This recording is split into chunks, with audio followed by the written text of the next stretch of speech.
Hey guys, Holly here. I'm shooting another video real quick. This is going to kind of give you an idea of what kind of business person you are. Okay? And there's no right and there's no wrong. But this will kind of let you hone in and see where maybe you need to take your skills a little bit. You know what I'm saying? Look at things from a different aspect. You know, but if it's not in your specialty or if it's something that you're not good at, it doesn't fit in with your niche, don't sweat it. This is just something I wanted to throw out there because there's 4 basic types of people. And this will go in with, you know, how you can identify people by color and things of that nature. But this will totally play into that as well. You have the builder, the opportunist, the specialist, and the innovator. Okay, these 4, I'm just going to go just from, left to right, just because it's congruency. That's my OCD, I guess. A builder. It's a person who likes to build businesses quickly and fastly. You know, they like to do, they do boom, boom, boom. They're the kind of person that are tuned in to bringing in more customers, bringing in investors. They're the kind of person that can, you know, jump from one meeting to the other, to the next, to the next, to the next. The only problem with that is they usually have a lot of problems really connecting with people, if that makes sense. Because they're constantly moving, they don't slow down. Now, every business has this, you know, whenever a business is starting up, there's going to be all 4 of these things that will happen. But you have to be able to move on, because when you get stuck, the problem is this person will never find success 100% or feel successful 100% because they never stop building. And to really kind of give you like a layman's terms on how it would look, think of a person that's only known construction all their life and military precision with that construction. And you know, they're very high, intense, stressed out people. Kind of scary. But opportunist.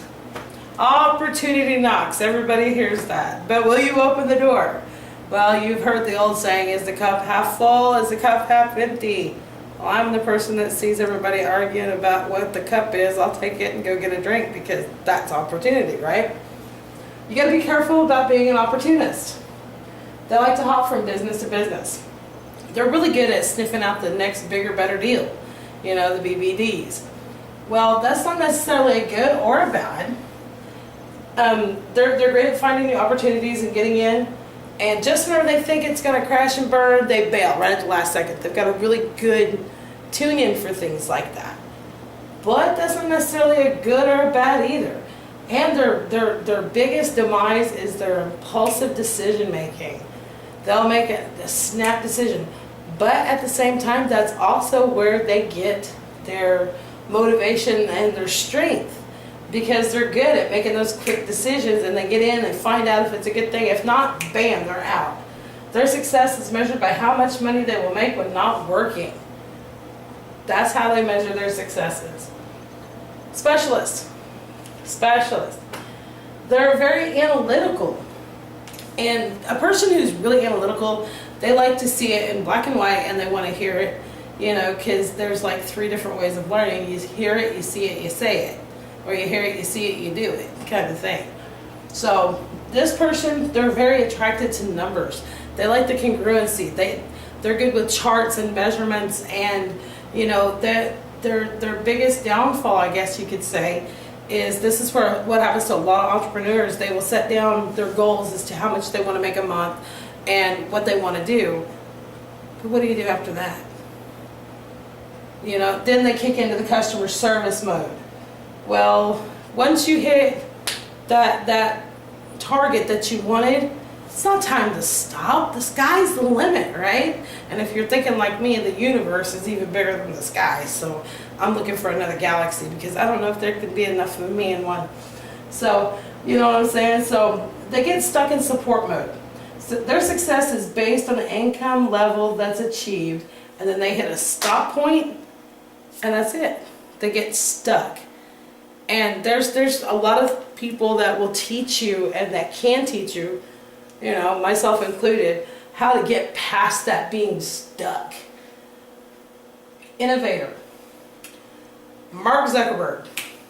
Who is he? If you've heard of Facebook, then you have to know. If you're in business, then you know who Mark Zuckerberg is. He's an innovator. Business to him is like a mad scientist laboratory. It just, he's in there concocting his little Frankenstein's monster. They like to invent, design, and constantly fine-tune and tweaking things, even things that aren't broke.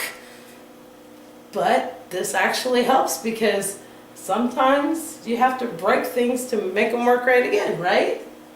Not a bad thing at all.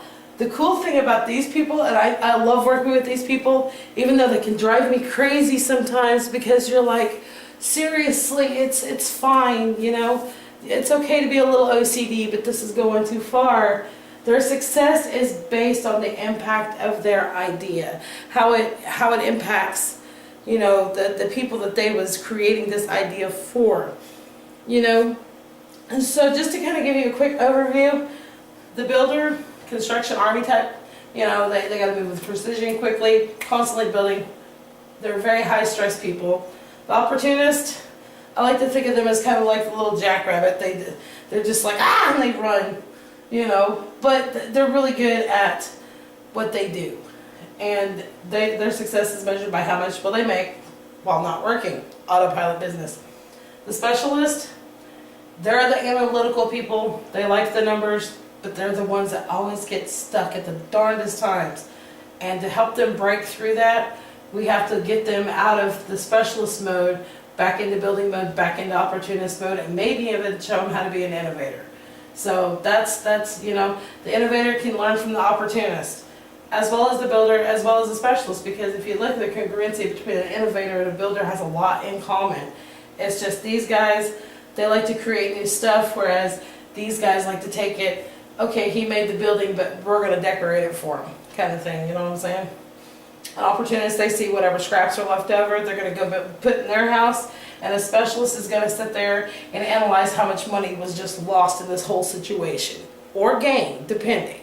So, you know, this is how everybody plays out together. So if you're building a team, or you're building a business, or you're looking to bring more people into your business, look for these characteristic traits. What do they have all in common, and how are they all different, and how are they all going to work together? Because I promise, if you have two builders in the same room, you're going to have a cat fight. If you're going to have two opportunists, they're going to be constantly jumping in and out of stuff. Crazy. It'll be fun, but it'll be crazy. It's like having twins. Your specialists, they're going to sit there and they're going to bicker and analyze everything. You know, and if one person makes the wrong move, or they could totally agree with everything that each other says, but everybody else is wrong. That's okay too. And then you have the innovator. They're going to be so ADD. They're going to be tweaking, and you'll never find them at their desk. So good luck with this. Hope this has given you some insight. This has been a really fun one. I enjoyed doing this video, and I look forward to seeing you on the next one. This is Holly, Tag Team Moms. If there's not a link around here, you'll find me on Facebook or what have you. So anyway, we'll talk to you later. Bye.